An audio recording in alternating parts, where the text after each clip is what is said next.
ಪ್ರೀತಿಯುಳ್ಳ ದೇವಜನರೇ, ನಿಮ್ಮೆಲ್ಲರಿಗೂ ಕರ್ತನಾದ ಯೇಸು ಕ್ರಿಸ್ತನ ನಾಮದಲ್ಲಿ ವಂದನೆಗಳು. ಈ ನೂತನವಾದ ದಿನದಲ್ಲಿ ತಮ್ಮೆಲ್ಲರನ್ನು ನೋಡುವುದರಲ್ಲಿ ನಾನು ಬಹಳ ಸಂತೋಷವುಳ್ಳವನಾಗಿದ್ದೇನೆ. ಶಾಲೋಮ್, ನಿಮಗೆ ಸಮಾಧಾನವಾಗಲಿ. ಈ ದಿನ ದೇವರ ವಾಕ್ಯದ ಧ್ಯಾನಕ್ಕಾಗಿರುವಂಥ ವಿಷಯ, ಕರ್ತನು ನಿಮಗೆ ಗುರಾಣಿಯಾಗಿರುವರು. ಅದಕ್ಕೆ ಆಧಾರವಾಗಿ ಆದಿಕಾಂಡ 15ನೇ ಅಧ್ಯಾಯ 1ನೇ ವಚನ. ಈ ಸಂಗತಿಗಳು ನಡೆದ ಮೇಲೆ ಅಬ್ರಹಾಮನಿಗೆ ದರ್ಶನದಲ್ಲಿ ಯೆಹೋವನ ವಾಕ್ಯ ಉಂಟಾಯಿತು. ಏನೆಂದರೆ, ಅಬ್ರಹಾಮನೇ, ಭಯಪಡಬೇಡ, ನಾನು ನಿನಗೆ ಗುರಾಣಿಯಾಗಿದ್ದೇನೆ. ನೋಡ್ರಿ, ದೇವರು ಅಬ್ರಹಾಮನನ್ನು ಕರೆದು ಅವನಿಗೆ ದೊಡ್ಡ ವಾಗ್ದಾನಗಳನ್ನು ಕೊಟ್ಟು ಅವನನ್ನು ನಡೆಸುತ್ತಿರುವಾಗ ಅವನ ಹೃದಯದಲ್ಲಿ, ಮನಸ್ಸಿನಲ್ಲಿ ಒಂದು ಭಯ ಉಂಟಾಯಿತ್ರಿ. ನೋಡ್ರಿ, ಅಬ್ರಹಾಮನಿಗೆ ನಾವು ಹೇಳ್ತೇವೆ ನಂಬಿಕೆಯ ವೀರ, ನಂಬಿಕೆಯ ತಂದೆ. ಆದರೆ ನಂಬಿಕೆ ವೀರರಿಗೂ ಕೆಲವೊಂದು ಸಾರಿ ಭಯ ಬರಬಹುದು. ಆದರೆ ಈ ಭಯ ನಮ್ಮನ್ನು ಆಳ್ವಿಕೆ ಮಾಡಲು ಬಿಡಬಾರದು. ಭಯ ಬಂದಾಗ ನಾವು ದೇವರ ವಾಗ್ದಾನವನ್ನು ಹಿಡಿದುಕೊಳ್ಳಬೇಕು. ಇಂದು ಅನೇಕ ರೀತಿಯ ಭಯಗಳನ್ನು ನಾವು ನೋಡುತ್ತಿದ್ದೇವೆ. ಪ್ರತಿದಿನ ಏನಾದರೂ ಒಂದು ಭಯ ನಮ್ಮನ್ನು ಕಾಡುತ್ತದೆ. ಕೆಲವರಿಗೆ ಆರೋಗ್ಯದ ಭಯ, ಭವಿಷ್ಯದ ಭಯ, ಉದ್ಯೋಗದ ಭಯ, ಕುಟುಂಬದ ಭಯ, ಮಕ್ಕಳ ವಿಷಯದ ಭಯ, ಹಣಕಾಸಿನ ಭಯ, ಒಂಟಿತನದ ಭಯ. ಹೀಗೆ ಭಯವು ಹಲವು ರೂಪಗಳಲ್ಲಿ ಬರುತ್ತದೆ. ಆದರೆ ಎಲ್ಲ ಭಯಗಳ ಮಧ್ಯದಲ್ಲಿ ದೇವರು ನಮಗೆ ಹೇಳುತ್ತಿರುವ ಒಂದೇ ಒಂದು ಮಾತು, ನನ್ನ ಮಗನೇ, ನನ್ನ ಮಗಳೇ, ಭಯಪಡಬೇಡ, ನಾನು ನಿನಗೆ ಗುರಾಣಿಯಾಗಿದ್ದೇನೆ.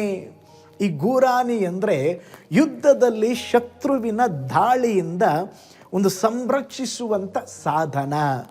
ಬಾಣವು ಯೋಧನ ಕಡೆ ಬರ್ತದೆ, ಆದರೆ ಗುರಾಣಿಯ ಮಧ್ಯದಲ್ಲಿ ನಿಂತರೆ ಅದು ತಡೆಯುವಂಥದ್ದಾಗಿದೆ.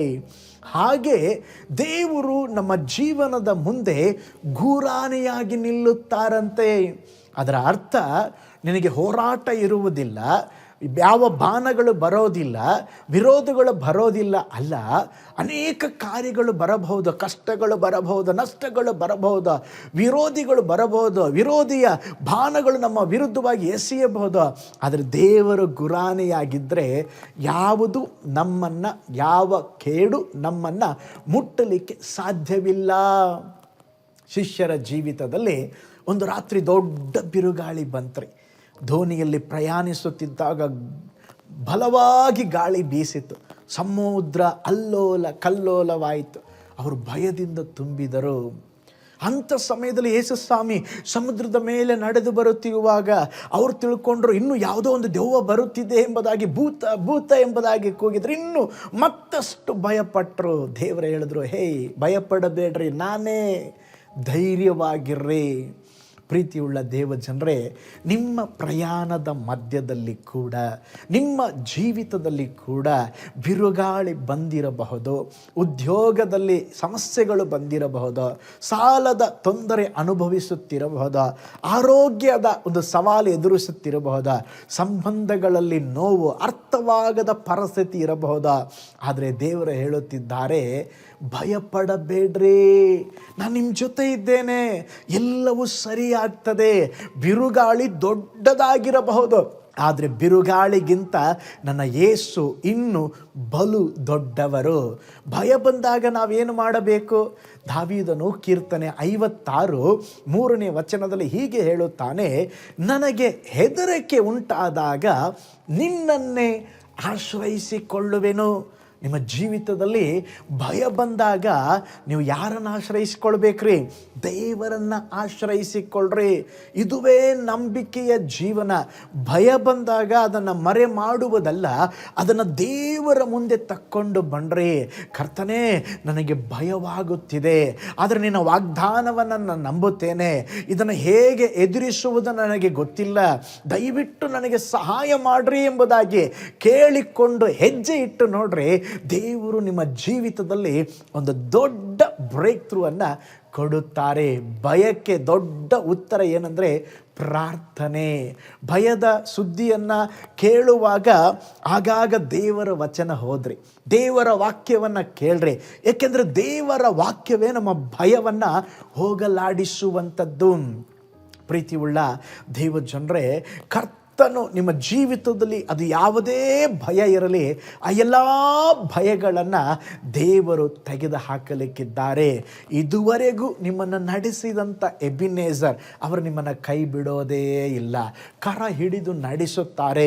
ನಿನ್ನ ಹೋರಾಟ, ಸವಾಲು, ಪ್ರತಿಯೊಂದು ಕಾರ್ಯಗಳಲ್ಲಿ ನೀನು ಭಯಪಡದೆ ದೇವರನ್ನ ನಂಬಿ ಒಂದೊಂದು ಹೆಜ್ಜೆ ಇಟ್ಟುಕೊಂಡು ಮುಂದೆ ಹೋಗುವುದಾದರೆ ಸ್ತೋತ್ರ, ದೇವರು ನಿನಗೆ ಗುರಾಣಿಯಾಗಿರುತ್ತಾರೆ.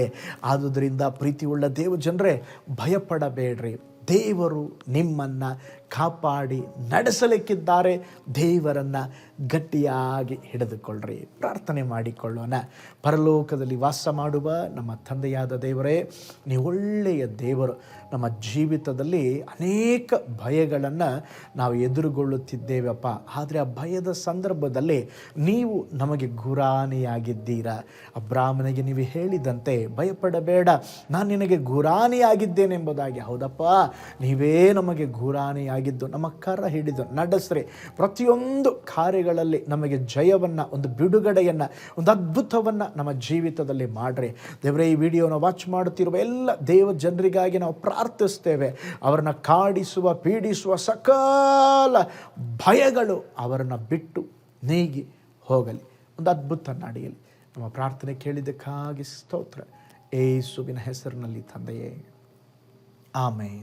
ಭಯಪಡಬೇಡ್ರಿ, ದೇವರು ನಿಮಗೆ ಗುರಾಣಿಯಾಗಿದ್ದಾರೆ. ಅವರು ನಡೆಸಲಿಕ್ಕಿದ್ದಾರೆ.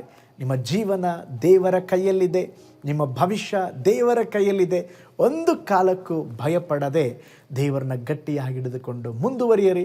ದೇವರು ನಿಮ್ಮ ಜೀವಿತದಲ್ಲಿ ಒಳ್ಳೆಯದನ್ನು ಮಾಡಲಿಕ್ಕಿದ್ದಾರೆ. ಈ ದಿನವೂ ಸಹ ನಿಮಗೆ ಆಶೀರ್ವಾದದಾಯಕವಾಗಿರಲಿ. ನಿಮಗಾಗಿ, ನಿಮ್ಮ ಕುಟುಂಬಕ್ಕಾಗಿ ಪ್ರಾರ್ಥಿಸ್ತೇನೆ. God bless you.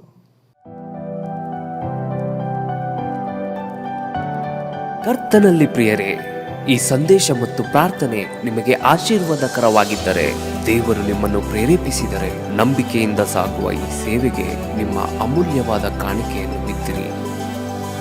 ಪ್ರೀತಿಯ ದೇವಜನರೇ, ವಾಯ್ಸ್ ಆಫ್ ಹೋಪ್ ಮಿನಿಸ್ಟ್ರಿಯ ವತಿಯಿಂದ ಕೋರಮಂಗಲದಲ್ಲಿ ಪ್ರತಿ ಭಾನುವಾರ ಬೆಳಿಗ್ಗೆ 9:30ಕ್ಕೆ ಕನ್ನಡ ಆರಾಧನೆ ನಡೆಯುತ್ತಿದೆ. ಆತ್ಮಭರಿತವಾದ ಆರಾಧನೆ, ಮನಮುಟ್ಟುವ ಸಾಕ್ಷಿ, ಬಲಪಡಿಸುವ ದೇವ ಸಂದೇಶ. ಬನ್ನಿ, ನಮ್ಮೊಂದಿಗೆ ಭಾಗಿಯಾಗಿ ಕರ್ತನನ್ನು ಆರಾಧಿಸಿರಿ. ನೂತನ ತಿಂಗಳ ಆಶೀರ್ವಾದ ಕೂಟ ಪ್ರತಿ ತಿಂಗಳು ಮೊದಲ ದಿನ ಸಂಜೆ 7 ಗಂಟೆಗೆ. ಪ್ರತಿ ತಿಂಗಳು 2ನೇ ಶನಿವಾರ ಬಿಡುಗಡೆ ಉಪವಾಸ ಪ್ರಾರ್ಥನೆ ಕೂಟ ಬೆಳಿಗ್ಗೆ 10:30ಕ್ಕೆ. ನಿಮಗಾಗಿ ಪ್ರಾರ್ಥಿಸಬೇಕೆ? ನಿಮಗೆ ಯಾವುದಾದರೂ ಪ್ರಾರ್ಥನೆ ಮನವಿಗಳು ಇರುವುದಾದರೆ ಕೆಳಗಿನ ನಂಬರಿಗೆ ಕರೆ ಮಾಡಿ ಅಥವಾ ವಾಟ್ಸಪ್ ಮಾಡಿ. ಈ ಆತ್ಮಿಕ ಸಂದೇಶಗಳು ನಿಮಗೆ ಆಶೀರ್ವಾದಕರವಾಗಿದ್ದರೆ ಲೈಕ್ ಮಾಡಿರಿ. ಇಂಥ ಅದ್ಭುತ ಸಂದೇಶ ಪ್ರತಿದಿನ ನೋಡಲು ಬಯಸುವುದಾದರೆ ಸಬ್ಸ್ಕ್ರೈಬ್ ಮಾಡಿ ಹಾಗೂ ಇತರರೊಂದಿಗೆ ಶೇರ್ ಮಾಡಿರಿ. ಕರ್ತನು ನಿಮ್ಮನ್ನು, ನಿಮ್ಮ ಕುಟುಂಬವನ್ನು ಆಶೀರ್ವದಿಸಲಿ.